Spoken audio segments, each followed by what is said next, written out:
Hola, esto es Real Biopolítica. Sí, sí, acá está. Han encontrado las mayores pinturas rupestres de América del Norte en el techo de una cueva. Y quiero que veas esta mano, porque una vez hablamos de esto, pero en un fotograma de una película, cuando el destino nos alcance. Está en nuestro otro canal de Real Biopolítica, que todavía no podemos acceder a ello porque nos han impedido entrar a nuestra propia cuenta de YouTube de Real Biopolítica. Sí, no puedo entrar, no puedo entrar, ¿no? Y bueno, pues ya, pues, y ahora estoy transmitiendo en este otro canal de Real Biopolítica. Así es. Pero si tú quieres saber algo más sobre otros temas, vetados, entra a nuestros otros canales, a otras plataformas que son BitChute, Telegram, ¿no? Facebook ya nos quieren censurar, y así. Bueno, bueno, en 1998, los arqueólogos encontraron en el estado de Alabama una cueva que contenía varios fragmentos de cerámica, así como piezas de carbón aptas para la datación por radiocarbono. La sometieron a ese método y concluyeron que esta cueva fue visitada por humanos en dos periodos, durante dos periodos. El primer periodo es de 133 al 433 después de Cristo, ¿no? O sea, prácticamente por la época del, del Bajo Imperio Romano. Sí, por esa época, mientras en Europa, en la cuenca mediterránea, estaba el Bajo Imperio Romano, el Dominus, en esa época, aquí en América del Norte estaban haciendo estas pinturas. Aquí está. Y la otra época es en el año 660 al 949 después de Cristo. ¿No? Es durante la Edad Media, es la otra época, durante el corazón de la Edad Media. Han podido reconstruir las imágenes de las cuevas, que son pues algo difíciles o imposibles de ver todas a la vez, un poco difícil, ¿no? Acá puedes ver una de estas imágenes, ¿no? Acá lo puedes ver, una de estas imágenes. Ahí está la forma como se ve al ojo. En el medio está la forma como ya en un computador se han hecho los trazos para verlo mejor, ¿no? Y al otro extremo está ya el dibujo en sí. El dibujo en sí sin el soporte pétreo en el cual está grabado. La maqueta del dibujo. Ahí está. Eso es bastante. Me gusta, tiene estilo, tiene estilo. Tiene algunos detalles ahí. Lo que me llamó la atención fue la mano. Fue la mano. Sí, vamos a ver. Y justamente hay una película la cual una vez hablamos acá. Acá está, acá está. Esta película la puedes ver en el otro canal. ¿Ya? Es Cuando el destino nos alcance, o Soylent Green. Y allí en la parte final, el protagonista principal extiende las manos de un modo bien parecido al de este dibujo. ¿Qué querrá decir? ¿Qué querrá decir? No lo sabemos exactamente, así que si lo sabes, puedes colocar tu comentario, ¿no? En el canal principal, bueno, en el canal que ya no usamos, ¿no? Pues, ahí creo que colocó un buen comentario. Bueno, prácticamente es esto, ¿no? Esa es la parte final de la película. Y termina así, como lo estás viendo, con esa mano así extendida. Así termina la película. Bueno, pero regresando. El lugar se llama La Cueva Sin Nombre 19. La Cueva Sin Nombre 19. Sin nombre, pero con número. Su denominación y ubicación están en secreto para proteger estos, estos murales naturales. Se trata de una cueva de piedra caliza en una zona de propiedad privada en el norte de Alabama. Aquí los investigadores han descrito la nueva tecnología que ha podido, bueno, que ha podido reconstruir los dibujos observados, ¿no? O sea, han descrito la nueva tecnología, ¿no?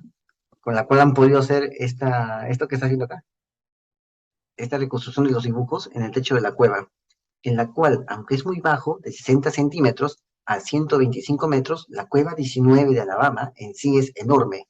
Contiene dos pozos verticales característicos de las cuevas kársticas, ya hemos hablado de los kársticos, la roca cárstica, y cámaras de techo bajo formadas por derrumbes. ¿Sí? El techo de una de estas cámaras, con un área de 20 por 25 metros, eh, tiene pinturas rupestres que son las más grandes de América del Norte. Hasta hace poco no se había prestado atención a las mismas porque son difíciles de ver, y para ello es necesario además tumbarse en el suelo. Conozco unas así donde tienes que tumbarte en el suelo para ver los grabados. Eso lo encuentras en Santa Rosa de Quibes. Sí, ahí justamente están las pinturas. En sí, en el mismo cerro, ahí. Solo que es un poco escarpado. Tienes que ir en grupo y con cuidado. Y con bastante respeto a la zona. Bastante respeto tienes que tener ese lugar. Y ahí tienes que echarte para ver el grabado, ¿no? Solo que a veces parece que la cueva, la enorme piedra se te va a caer encima, ¿no? Porque dicen, no, esta piedra, ¿no? Y tienes que ponerte bajo esa piedra para mirarlo, ¿no? O sea, este, solamente lo hice unos segundos y al toque me quité, ¿no? O sea, no, no. Bueno, es así. Eh, para tomar la foto, le dicen, ¿no? Eh, bueno, entonces, esta cueva es algo así. Tienes que tumbarte en el suelo para poderlo ver. Poco antes de que se hicieran los dibujos, se había formado una fina capa de arcilla en el techo de la cueva, posiblemente un remanente de un gran flujo de lodo. Y en esta capa se escondían y fueron revelados los dibujos. O sea, la capa selló esos dibujos. El microclima especial de la cueva no solo proporcionó un lienzo para las pinturas rupestres, sino que también las preservó, pues la capa de arcilla se ha conservado gracias a la oxidación causada por la condensación de humedad. ¿Y qué cosa dibujaban? Personas y animales, concretamente una serpiente de cascabel, un reptil que se cree que era sagrado para varios pueblos indígenas en el sureste de los Estados Unidos, de los actuales Estados Unidos. O sea, era el cascabel. Muchas de estas culturas adoraban pues a las serpientes. Entonces, el equipo ha tomado fotos, que te estoy mostrando acá. Este creo que es un búho, un buito, el buito. Están sus dos penachos, ahí están sus penachitos ahí, ahí están los dos penachos en el buito. Ahí está. Bueno, tomaron miles de fotos que luego se usaron para construir modelos informáticos en 3D de la superficie de las cuevas. Esos modelos revelaron 5 glifos gigantes, previamente desconocidos, en partes de la cueva donde no llega la luz del sol. O sea, esto no es un garabato, ¿no? No. Y tuvieron que diseñarlos previamente, al menos en su cabeza, los nativos, ¿no? Los autores de estos grabados. Y tal vez un poco en la pared para poder dibujarlos tal como lo hicieron. O sea, tuvieron que diseñarlo así, ¿no? Tal vez al menos en su cabeza y en la pared, ¿no? Para poderlo hacer. O sea, fue un trabajo arduo. Algunos de los glifos miden más de 2 metros de largo, y el más grande, el que parece mostrar la serpiente de cascabel, tiene una longitud de 3.3 metros, sí, 3.3 metros. En radiocarbono nos dicen que tiene una antigüedad que supera los 1000 años. Justamente aquí está, ahí está, la cueva de Alabama. En uno de esos sitios está. Como puedes ver, esta es la cueva de Alabama, está justamente en algún punto de este rectángulo, de este cuadrado en rojo, a algún punto, no te dicen dónde exactamente para preservar los restos, y justamente está en una roca kárstica. Acá puedes ver unas montañas, creo que son los Apalaches, ¿no? Estas montañas eh, son las que dividen la llanura central de, de la llanura atlántica, ¿no? La llanura atlántica está Washington, están todas las ciudades, hay una mega ciudad ahí, una megalópolis, y justamente atrás de esa megalópolis están las montañas. Estas montañas son roca kárstica. Ahí está, estas montañitas acá. Y justamente al extremo de esta cadena montañosa, que son los Apalaches, al extremo han encontrado en uno de esos puntos esa cueva. Esa cueva, sí. Bueno, otros glifos incluyen figuras antropomórficas, con insignias y una serpiente, cuyo dibujo de la espalda se asemeja al cuerpo de una serpiente de cascabel diamantina, o también llamado el crótalo diamante. Este animal era sagrado para los pueblos del sureste y de otros lugares de América. Acá podemos ver más. Eh, También aparecen formas familiares humanoides que llegan a medir hasta 1,80 metros. La pregunta es si, si en este 1,80 metros era a escala real, si lo hacían a escala real. Sin embargo, no sabemos a quién se supone que representan estas figuras antropomórficas. No corresponden a ninguno de los personajes documentados etnográficamente respecto a historias de los pueblos indígenas, tampoco a los materiales iconográficos de los hallazgos arqueológicos. Este es uno de los personajes antropomórficos.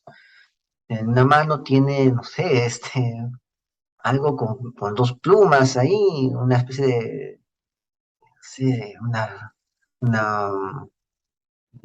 una máscara o un sombrero, ¿no?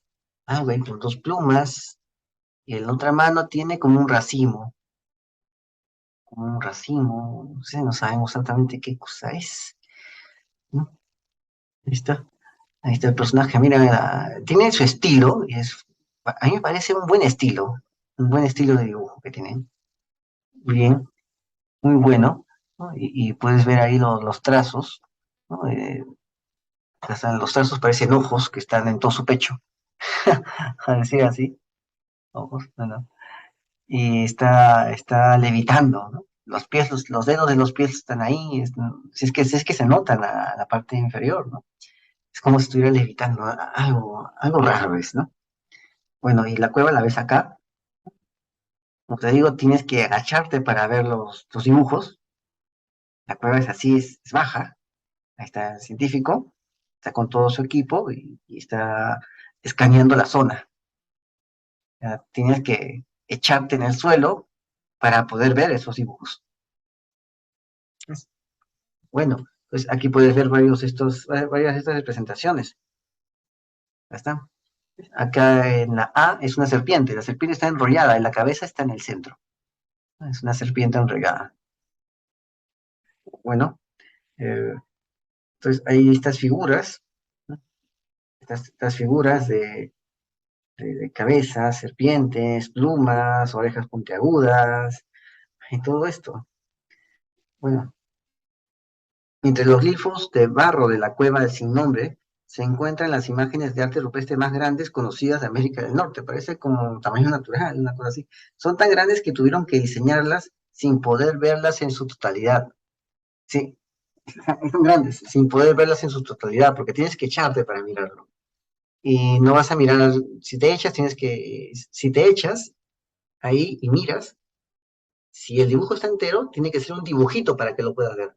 Pero el dibujo es grande, abarca mucho espacio y echado encima, echado mirando el techo, no puedes ver todo el dibujo completo. Tienes que echarte al otro costado para ver la otra parte del dibujo y así. ¿Sí? Entonces sus artífices partían en su trabajo de su imaginación, en lugar de una perspectiva visual sin obstáculos. O sea, imaginaste diseñarlo así, diseñar algo que no lo vas a poder ver de un solo vistazo, sino en varios vistazos vas a ver todo el dibujo. Eso es lo que hicieron acá, todo el dibujo. Tienes que echarte como 3 veces o 4 veces en distintos lugares contiguos de esa cueva para poder ver todo este dibujo entero. Ahí está, para poderlo ver entero. Esa es la maestría que tuvieron estas personas. Aunque las figuras de la cueva sin nombre son las únicas imágenes identificadas hasta ahora, parecen reflejar ideas sobre los habitantes de un mundo sobrenatural, una especie de Xibalba, ¿no? O sea, que de repente estaban personificando, dibujando a los personajes del mundo subterráneo de Xibalba. De repente tiene que ver con eso, con estos personajes. Acá puedes ver a la serpiente. Quita la serpiente, quita la cabeza. Todo esto es el cuerpo de la serpiente, está enrollándose, ¿no? Acá abajo está su cascabel de la serpiente y arriba está la cabeza con el ojo que está señalando. La cabeza, el ojo, con el cursor estoy señalando la boca de la serpiente, de su cabeza. Esa es la serpiente enrollada. Ellos adoraban a esa entidad, esa serpiente, ¿no? Estas entidades, ellos los dibujaban en esa cueva, pensando que en esa cueva vivían esas cosas. Era una especie de portal. Y llamaban así esas cosas para que quizás se queden ahí y no salgan. Quizás será para eso, o quizás será para tener una charla. Bueno, entonces, estas son ideas de un mundo sobrenatural, ideas compartidas por los pueblos indígenas de gran parte del continente, y justamente lo plasmaron aquí en este arte rupestre. Esto se debe pues a que las cuevas se consideraban entradas al inframundo en las creencias de los indígenas. Como lo vuelvo a recalcar, los señores de Xibalbá vivían en el inframundo y los hermanos gemelos, Unapo y Balanque, tuvieron que bajar ahí al inframundo a ganarles, ¿no? A vencer el reto. Y solamente así pudieron dar inicio al primer día y a la primera noche, venciendo las fuerzas sobrenaturales, las fuerzas del inframundo. Bueno, las grandes figuras de la cueva sin nombre 19 representan probablemente a los espíritus del inframundo. Acá puedes ver. Estos son glifos de barro, pero más pequeños, más pequeños. Ahí está la figura de la serpiente enroscada, ahí arriba. Esa es la serpiente enroscada con la cabeza en el centro. ¿Ves? Es otra serpiente. La otra es la avispa, ¿la ves? Ahí está la avispa, la avispita, ahí. ¿No? El abdomen está a la derecha y la cabeza a la izquierda. Ahí está. La ala está en el extremo izquierdo, en el extremo está la ala, en sus alas, ¿no? Tengo derecho, ¿no? Derecho, derecho. Sí, sí, sí.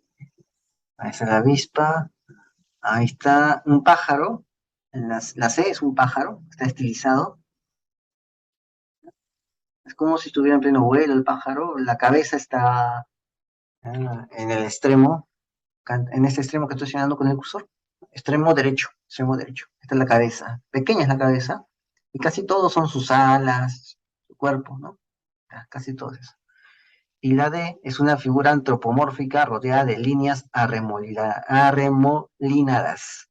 O sea, hay remolinos ahí, y hay una persona ahí que está con las piernas separadas y los brazos extendidos, y alrededor hay remolinos, ¿no? O sea, es una especie de entidad, de un ser sobrenatural de las cuevas que dominaba los vientos. Algo así era, un ser que dominaba los vientos. Y la serpiente es un ser del inframundo. Es un ser del inframundo que tiene que ver con el agua, ¿no? Justamente en esas rocas cársticas se origina el agua. Son como depósitos de caliza, pozos de agua hechos de caliza. Prácticamente de eso ya hablé antes, ¿no? Entonces, pues discurría ahí el agua de forma serpenteante por medio de torrentes, creaban torrentes y se volvía un afluente, afluenciado en el río principal. ¿Ves? Eso era la serpiente, ¿no? Ahí está la avispa, ¿no? Avispa o mosquito será, no, avispa, avispa. Bueno, la avispa era otro de estos espíritus de las cuevas, ¿no? Ahí vivía la avispa. Bueno, acá podemos ver los danzantes, ¿no? Aquí una danzante, en la mano tiene dos enormes garras o garfios o colmillos, dos enormes colmillos en la mano. Acá está. Y hay otros danzantes también ahí. Ahí está. Sí, es algo interesante, ¿no? Muy interesante. Sinceramente, estas culturas ya no existen, si no sabríamos más sobre qué cosas significaban estos glifos, ¿no? Bueno, acá está el pajarito, el búho, el taibuito. Búho. ¿Ves? Acá puedes ver perros, animales, y eso es todo. Bueno, entonces acá puedes ver cómo vivían antes. Y suscríbete, comenta y comparte. La verdad está en la vista y no te olvides. Nos vemos.